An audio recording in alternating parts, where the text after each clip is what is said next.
I've also said if you're going to catch them like this, you have to learn to clean them. She called.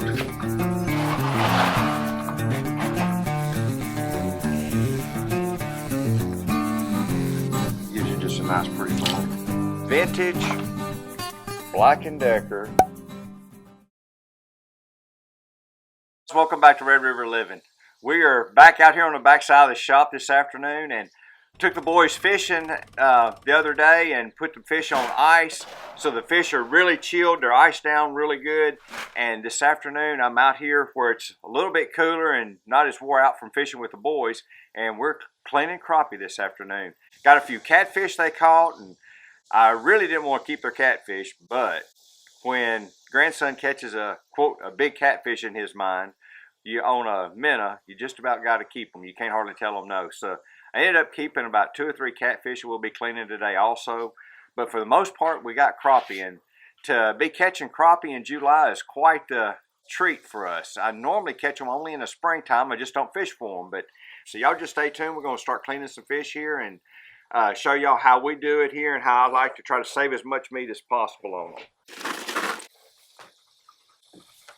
I'll keep those on the ice like that, so I won't have them out of that ice chest too long. You know how it is, everybody's got an opinion on fillet knives. This might be the best fillet knife they ever made. Of course, the biggest problem with that is they're not viable no more. I had wore one out, and I may have told y'all this story, but for a Christmas present, my son had went online and bought vintage Black & Decker fillet knives. And I have yet to find one that I thought cleaned as good as this one. And some of it could be the user now, but, buddy, back up. I sure have enjoyed these fillet knives. I don't know what I'll do when this one wears out again, though.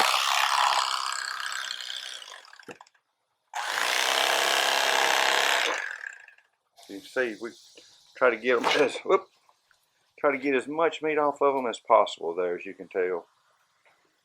I had help catching these fish. What I haven't done yet, and I was kind of going to have to get on it, is them boys are going to have to learn to help clean one day.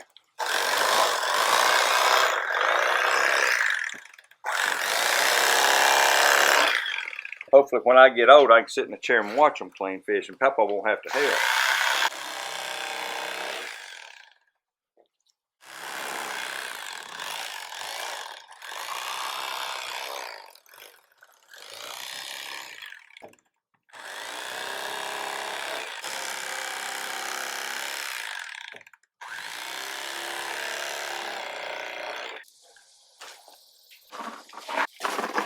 Look at what Briley caught. That's the last one he caught, I think, almost.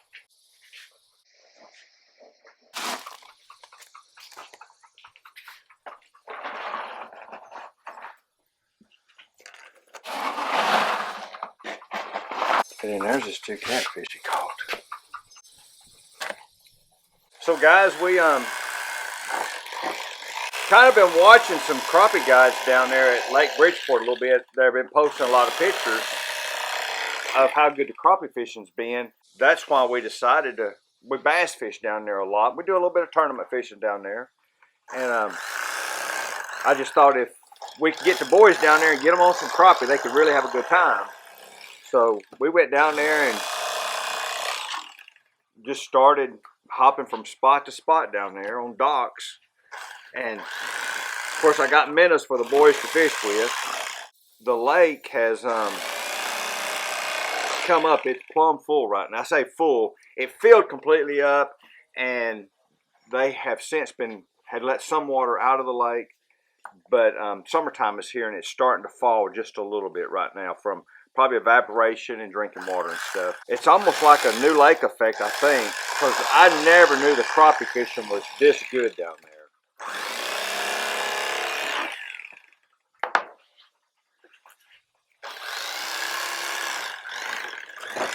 And never envisioned catching crappie in July.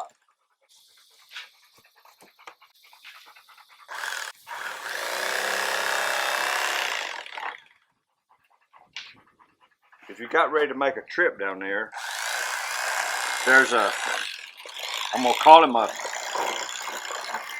young man, because I know he's younger than me, by the name of Jack Pellegrin, and he runs a guide service down there. If you didn't have the equipment and or wanted just somebody to take you and show you how to crappie fish down there, Jack would be a really good guy to get in touch with down there.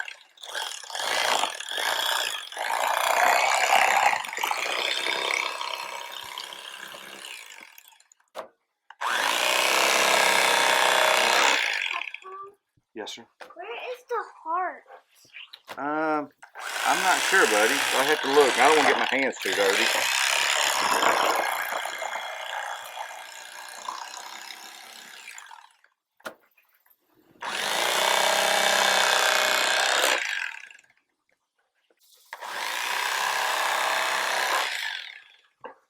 Papa said if you're going to catch them like this, you're going to have to learn to clean them.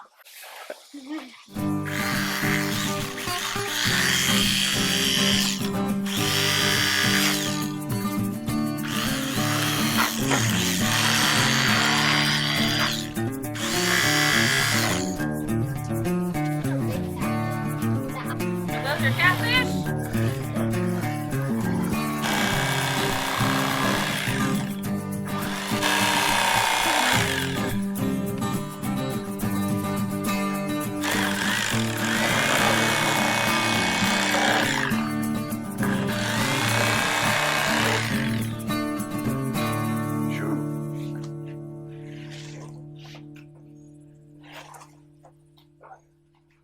That kind of gets the first stage of this out of the way. And this is the part that I'm really particular about, is how I cut these rib cages out. And I like to go right down the backbone here with it. And then this is where I change. I do a lot of things different here. I back cut underneath the rib bone there and back up.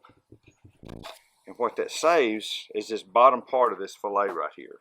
It saves that part. A lot of people take their knife and they just circle it out and don't keep that. And I just look at it, that's a bite per fillet, and that's, hey, over the amount of fish we've caught,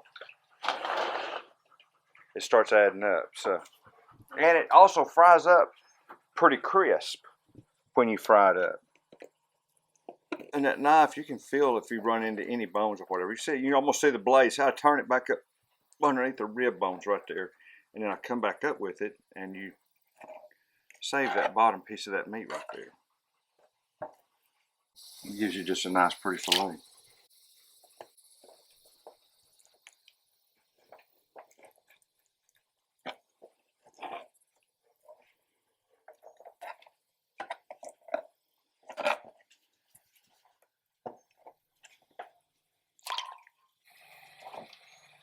So this is one of his catfish that he caught.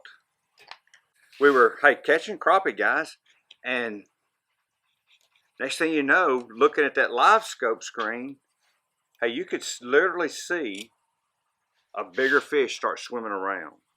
And Briley caught the first catfish. And when he caught it, we got it in the boat, and he's fishing. And a little while later, hey, he looks at me, he goes, Papa, there's another catfish coming. And he dropped his minnow down. And guys, if he didn't catch another catfish, I was kind of surprised myself. I didn't think a whole lot of it the first time he did it.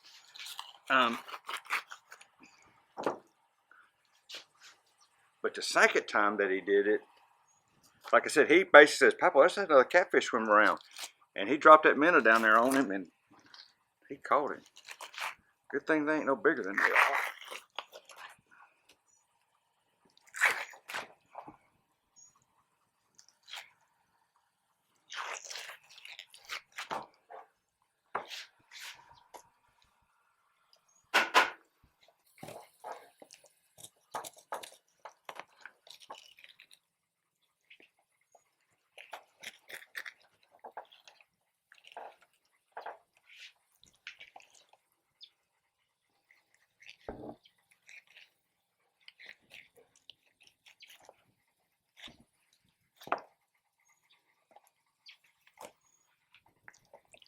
when's the fish fry?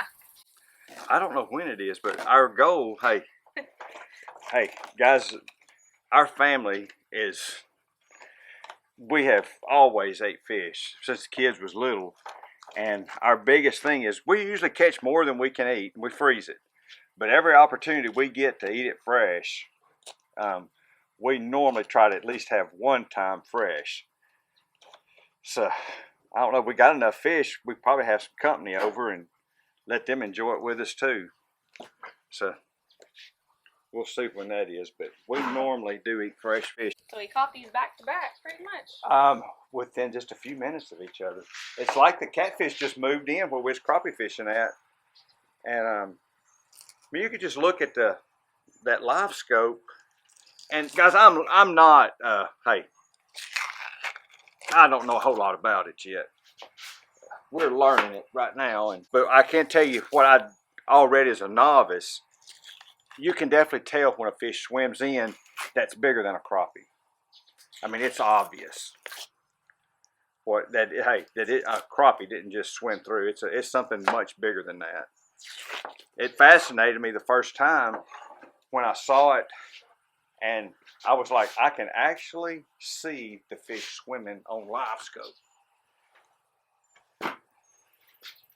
And there's a lot of people that don't like it and they disagree with it. And hey, I'm not going to say it's the best thing for, quote, fishing, the fish population. But for somebody learning, well, you sure can learn a lot with it. That's what I will say about it. I think the biggest thing is, with that live scope now, I can tell you they're at 12 feet, or, hey, they're sitting down at the bottom, which is one of the things that I've noticed is some of these fish are suspended, and some of these fish are on bottom still. And here we are fixing to be the 1st of August, and we quote, my mind says we don't have a thermocline in the lake yet, that the fish are still deep. Well guys, as you can tell, we have got the catfish filleted out. I'm going to clean those fillets up a little bit more, but as you can tell, we're looking back out to the west again here at Red River Living. The sun's setting and we're about to wrap up another day. Well guys, as always, we appreciate y'all watching. We'd appreciate if you'd like and subscribe, and we'll see y'all next time.